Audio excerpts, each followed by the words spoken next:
Hey podcasters, I just found a new marketplace called Podcorn that enables me to easily monetize my podcast. Podcorn is a marketplace connecting podcasters to amazing podcast sponsorship opportunities such as host-read ads, interview segments, topical discussions, and more. Monetization has been a real struggle for me. I've received many offers to help, but the contracts they wanted me to sign were downright scary. With Podcorn, you never give up any rights to your podcast, and they are here to support you at every step and ensure you're protected and compensated for the work that you do for brands. And the best part of all, Podcorn typically pays within 24 hours of distribution of your approved sponsorship. No more waiting for weeks and months to get paid. Huge thanks to Podcorn for sponsoring this episode. Explore sponsorship opportunities and start monetizing your podcast by signing up here. Podcorn.com/podcasters.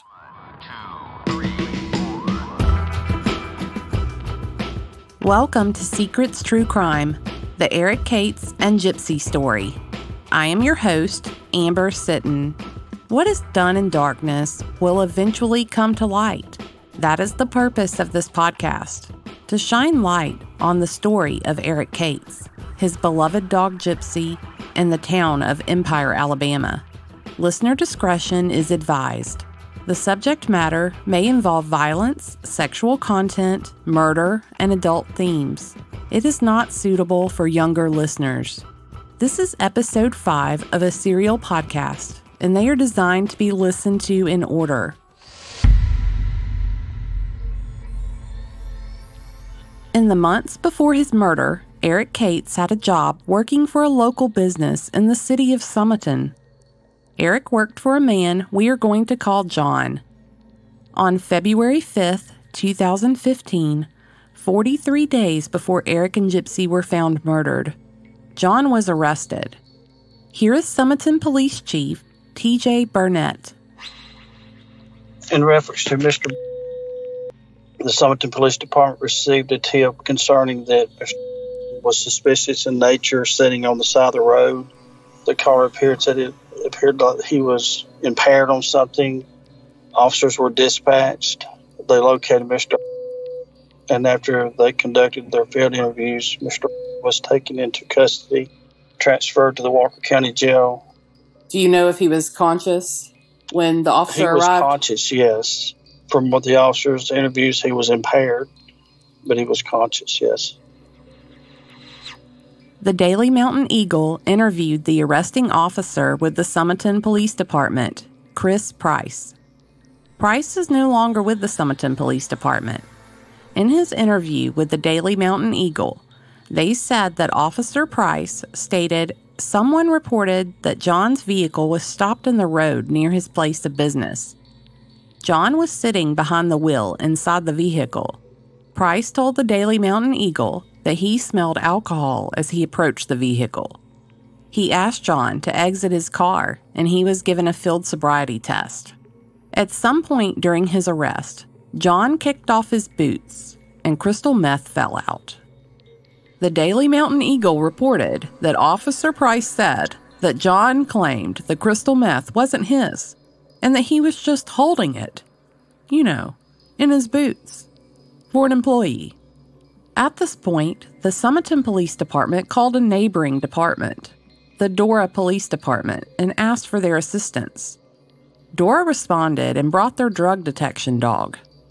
The dog did alert, and police found approximately 200 methadone pills, for which it is reported that John did not have a prescription. The police continued to search the vehicle, and the search yielded some very interesting things. We obtained a copy of the complaint filed against John, and here are some of the items that were found in his vehicle or on his person. $14,800 in U.S. currency, 8 different mobile phones, a shotgun, 6 pistols, a silencer, a lot of ammunition, a digital scale, moonshine, and a ledger with drug prices. Those things are alarming enough on their own, but that's not all that was found. The remainder of the items found with John in his vehicle left me speechless. They found sheriff's office gear from another sheriff's office in Alabama. For the record, it was not from the Walker County Sheriff's Office.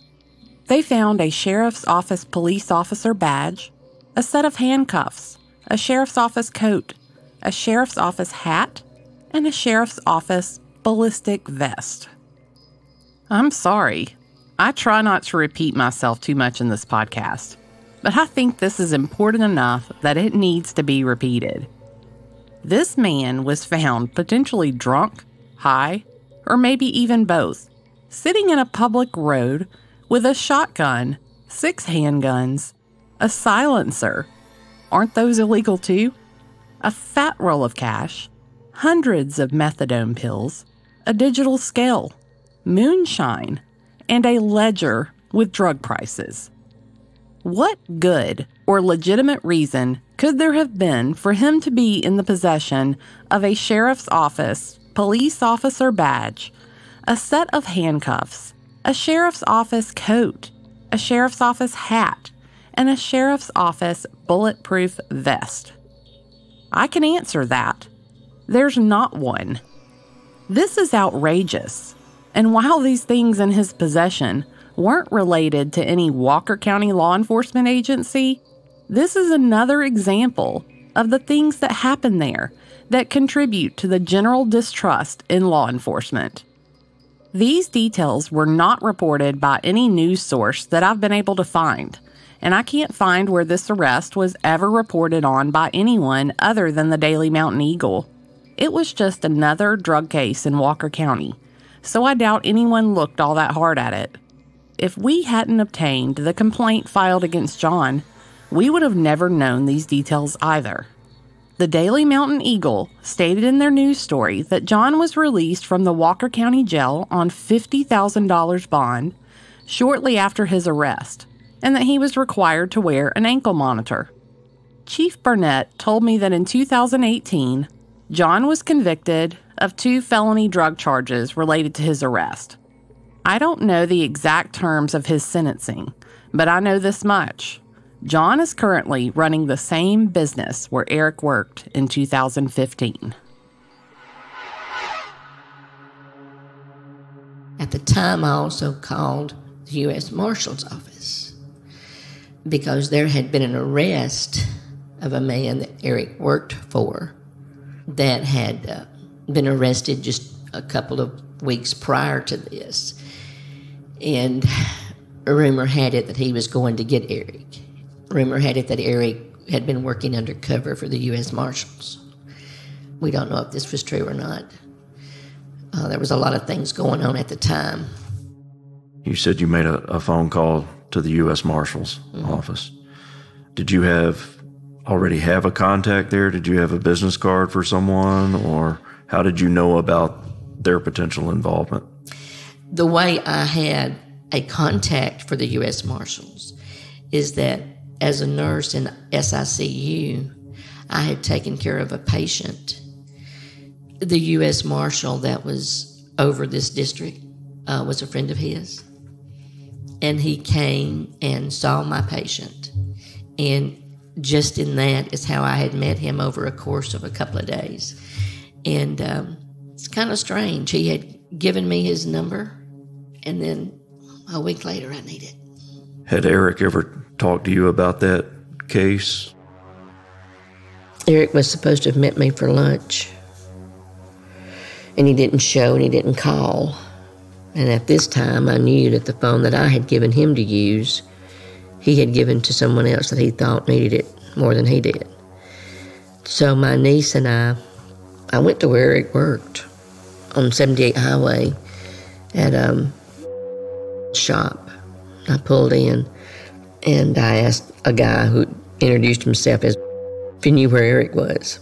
And he said, "Who are you?" I said, "I'm his mother." And he said, "I don't know where he is, but if you find him or if you see him before I do, you need to tell him that he needs to come see me." And I said, "Okay." And we left. And it was the next day. Eric was at his dad's and he called. And I think I went down there, and Eric was there.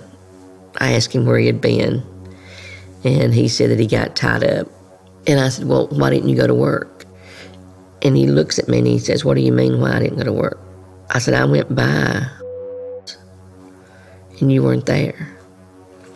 He became, I've never seen Eric act like this. Never. He made me promise that I would never go back there, that I did not know what was going on, that it was dangerous for me to please promise him I'd never go back. And at one point, I asked him, I said, Eric, what is going on down there? And he said, Mom, you've been in law enforcement. He said, you don't ask questions like that. And I looked at him and I said, Eric, what's going on there? I said, are you doing something you shouldn't be doing? He said, no. He said, just don't ask any questions and don't ever go back. So you did call Marty Keeley? Yeah. And he took your call? He did. Yeah. I told him that I was there in Empire and that my son had been killed, and I wanted to know if he was working for him. What was his response to that? He did not know, but he could find out. Did he ever get back with you on it? Still waiting. Wayne and I had to go and give DNA samples. And Chuck Tidwell asked me that day if Eric was working for the U.S. Marshals. And I had not said anything to him at the time about Eric working for the U.S. Marshals.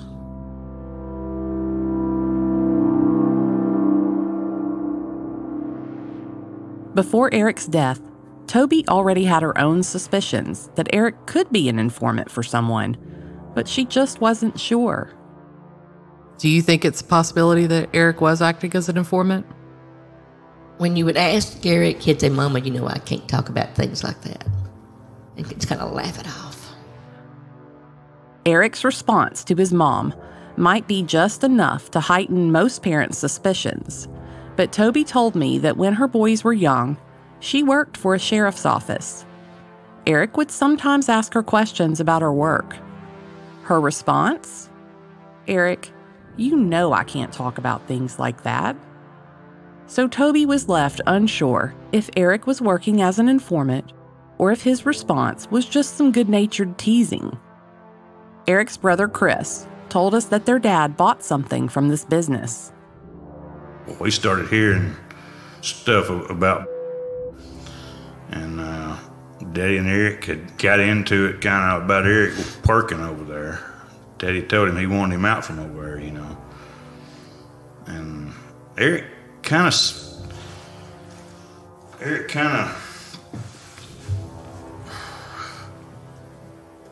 I don't know, he kind of acted like he didn't want to quit because he liked that job, but it almost seemed like he couldn't quit, My dad, he asked him, 2 or 3 different times, asked Chuck Tidwell, and I was there with him when he asked Chuck, what about the guy? Did he tell him anything? And he told him he couldn't talk to him about a separate case. And he said, so you're saying that it ain't got nothing to do with Eric's case? And he said, I'm not saying that. I'm just saying I can't talk to you about it. We thought we'd hear something back, but we never did. There has been much speculation that Eric was responsible for John's arrest, and a great deal of talk about Eric being an informant. The call that came in reporting him on the side of the road, did Eric Cates make that call? No, not to my knowledge. Do you have any reason to believe that Eric Cates was related to that call coming in any way? Not that I know of.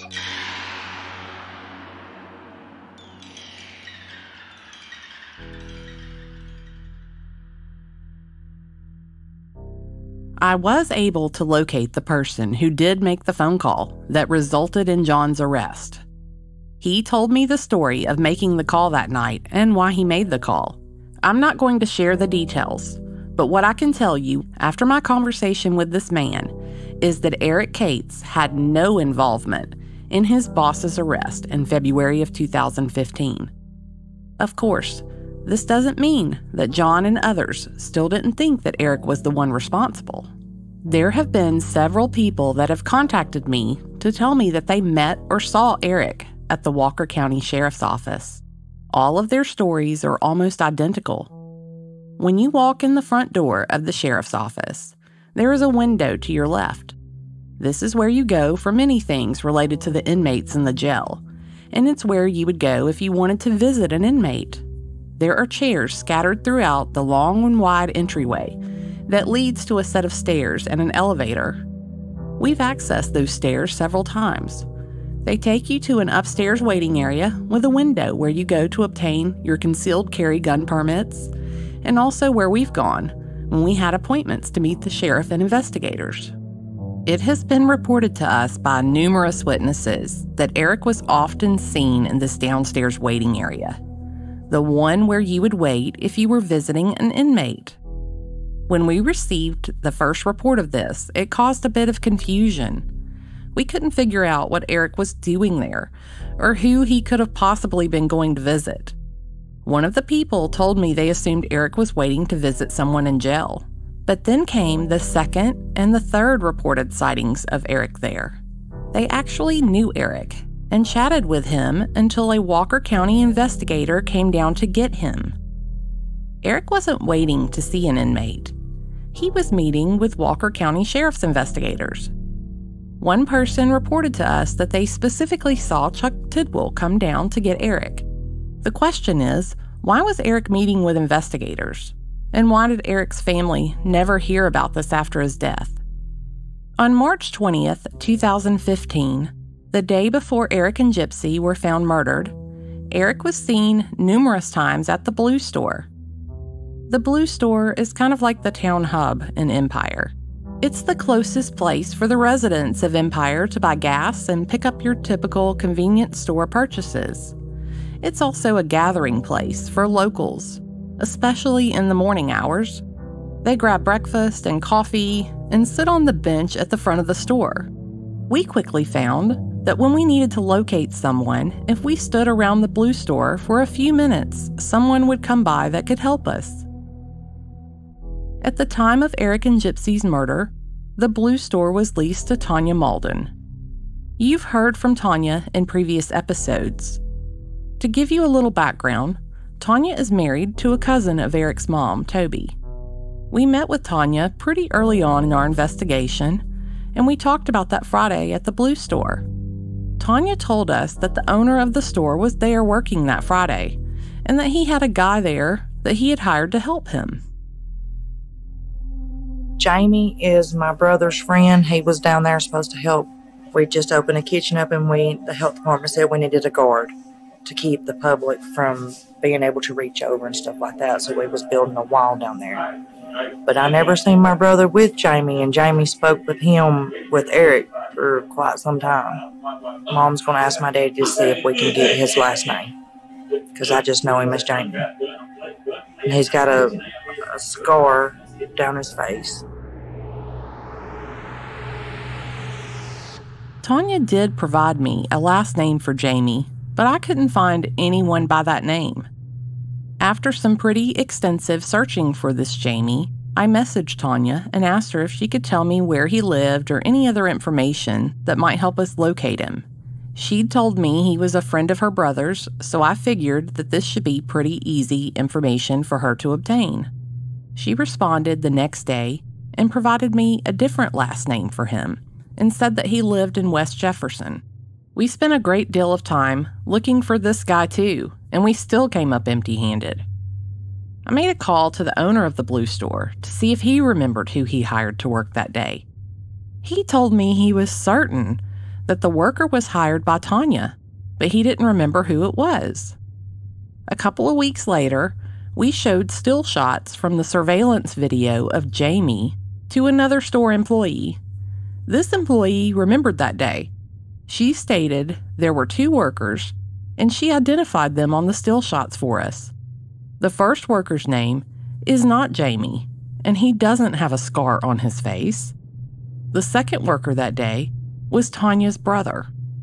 Eric was in and out of the Blue Store and back and forth past it all day on that Friday. Fortunately, the Blue store had surveillance cameras, and we were able to obtain the footage from that day. Not only does the video show Eric when he's at the store, but it also captured his vehicle as he drove by the store various times that day. This has been very helpful in trying to reconstruct Eric's movements and activities that final day. I'm about to share a great deal of details regarding Eric's movement on that Friday. If you aren't very familiar with the area, a map will be helpful in following along. I have posted one for your convenience on the Secrets True Crime Facebook page. Eric's truck was first spotted at 8:24 a.m. He was traveling north on Hill Road, and he made a right turn onto Little Vine. I have spoken with a man who lives in Empire who told me that Eric helped him clean out one of his trucks that morning. This is the time frame he told me Eric was with him, and you would get to his house by traveling down Little Vine. I believe that was Eric's destination. He told me Eric seemed happy and normal. He also noted he did not appear to be under the influence of drugs. He said while they were cleaning out the truck, Eric found some fishing hooks and suggested they go spend the day fishing. He wistfully told me that if he had only known then what he knows now, he would have jumped on the offer to fish with Eric that day. At 10:20 a.m., Eric is spotted again. His truck is seen traveling west on Little Vine, and he turned left and headed back up Hill Road. At 10:29 a.m., Eric is shown coming off Hill Road and headed north on Coon Creek.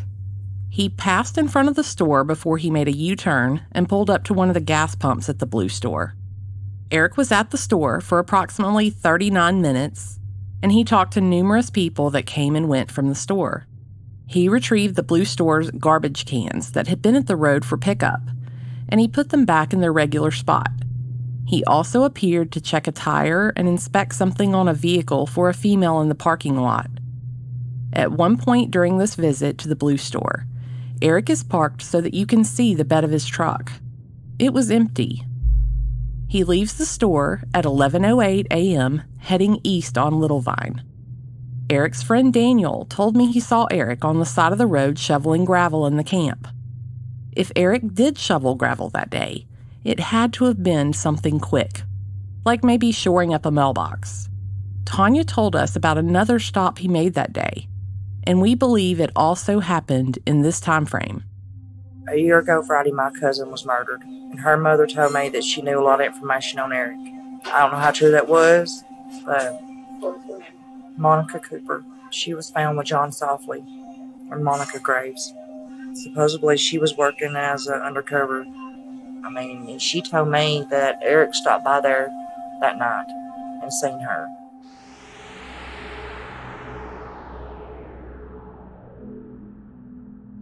Monica Cooper and John Softly were found shot in Softly's vehicle under an I-22 interstate overpass on September 24, 2018. Monica was 31 years old. She was a gorgeous blonde who has been described to me as smart and a loving mother and friend. Toby has told me that Eric and Monica were friends. John Softly was a town councilman in the Walker County town of Parrish. He was a law enforcement officer for decades in Walker County. He'd been an investigator with the Walker County Sheriff's Office, and he was also an investigator for District Attorney Bill Adair at the Walker County District Attorney's Office. While he'd recently retired from that position, he was still employed as a part-time investigator at the Jasper Police Department at the time of his death. The investigation into their deaths is reported to have determined that Monica was murdered and Softly committed suicide. I spoke with Monica's sister and mother. They did confirm that Eric did come by to see Monica the Friday prior to his being found murdered himself. They told me Eric pulled in their yard and never got out of his vehicle. They said that he came by to check on Monica and that she and her mom and dad stood around Eric's truck and chatted with him for approximately 30 minutes that day. They believe it was around noon when he came by. I asked if Eric came by to see Monica often, and they both told me that this was the one and only time. At 11:49 a.m., Eric's truck is seen again on the cameras. This time he is headed north on Hill Road, and he took a right on Little Vine. At 12:16 p.m., Eric is headed west on Little Vine. He pulled back into the parking lot of the Blue Store and parked at the pump. You can now see there are things in the bed of his truck. He walked into the store and made a purchase. As you watch the video, you can see he's interacting with others at the store. He pumped gas for 18 seconds, which Michael has calculated to be approximately 3 gallons of gas. He got back into his truck and drove south on Coon Creek at 12:20 p.m., but he appeared back in the view of the camera a few seconds later and headed down Little Vine. The video from the Blue Store shows that it started raining around 1:02 p.m. that day. At 1:35 p.m., Eric's truck traveled west on Little Vine Road and followed the curve to head north on Coon Creek Road. We believe this is when Eric went home to wash his truck, take a shower, and get dressed for the barbecue he planned to attend that night.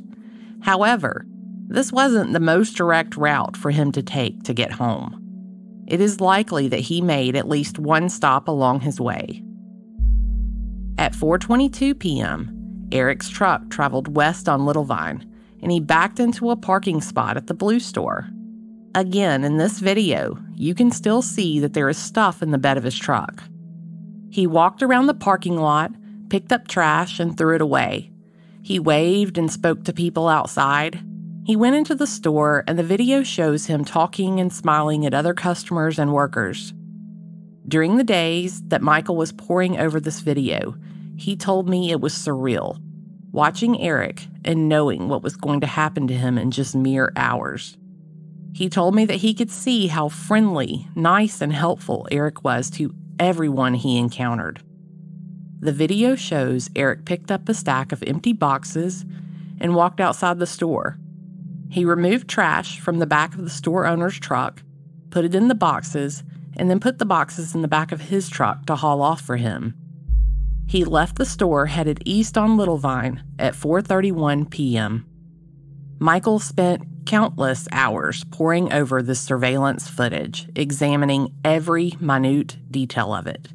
It is around this point that he noticed that there's 36 minutes and 12 seconds of video missing. There is no video footage of the Blue Store from 4:52 p.m. to 5:28 p.m. We don't know why this footage is missing. During one of our trips to Empire, we met with a man named Perry Selman. He told us Eric came by his house that afternoon. Based on his description, I believe this would have been when that occurred as well. Perry will be a central figure in future episodes. At 7:57 p.m., Eric entered the view of the camera again, headed west on Little Vine to Coon Creek, and he pulled up to a gas pump at the Blue Store. Eric went inside the store and then back outside, and he appeared to pump some more gas into his truck. There were a couple other men near the gas pumps that Eric appeared to interact with a bit. He left at 8:03 p.m. and headed south on Hill Road.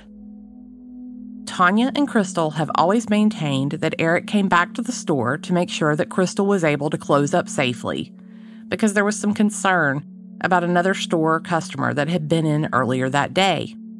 Michael saw the noted cause of concern while watching the surveillance video. A man entered the store, and as he walked through the door, he jumped in the air and appeared to click his heels. As he walked back towards his vehicle, he slid and flipped across the hood of his vehicle. Got a drink and gas. Went back to the truck, pumped the gas, and then come back in the store, because that's when the boy, he got food, and he went back out, spoke with Jamie, and then come back in when the boy there. If you'll pull that part up on that video, you can see how spun out that boy was. And he's the same boy later that night Eric stayed for with Crystal. Eric left the Blue Store at 8:03 p.m. and headed south on Hill Road. Most of the surveillance footage from that Friday seems to corroborate the timeline and the stories that people have provided. But Michael discovered that there is more footage from later that night.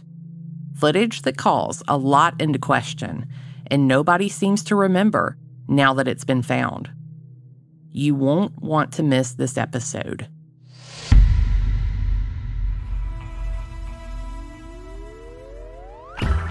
If you have any information that could help in solving the murders of Eric and Gypsy, please call the Walker County Sheriff's Office at 205-522-6112. You may also email me at secretstruecrime@gmail.com or call our confidential tip line at 205-282-0740. If you are left still wanting even more content, please check us out on Patreon. We have filled it with great information about Susan and Evan and Eric and Gypsy. Our next Zoom call for Patreon will be in January. This podcast is an independent podcast. That means that everything that goes into making this podcast is done and funded by me. All of the investigative tools and resources are provided by Echo 7 Foxtrot. The tragedies we highlight and investigate have had a tremendous impact on the victims' loved ones and friends. We don't burden them with additional expenses to cover their cases. We donate our time and talents because we want to help and hope to find the answers they need that are long overdue.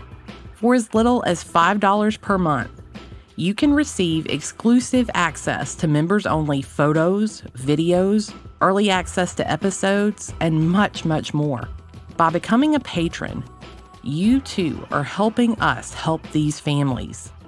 Your support as a patron of Secrets True Crime Podcast helps us cover the expenses associated with producing a high-quality podcast, traveling to conduct fieldwork and interviews, and obtaining the tools and equipment needed to conduct a thorough investigation. In short, your support as a patron allows us to do more for the families. Become a patron of Secrets True Crime Podcast today, and let's solve these cases together. Patreon.com/secretscrime. I'll also post the link on our Facebook page. If you are enjoying this podcast, be sure to follow or subscribe in your podcast player of choice, and by giving us a 5-star rating and review in Apple Podcast. I'm active on social media and often share photos of Eric and Gypsy. Follow Secrets True Crime on Facebook, Instagram, and Twitter @SecretsCrime. The audio production for this podcast is by Kane Power at precisionpodcasting.com.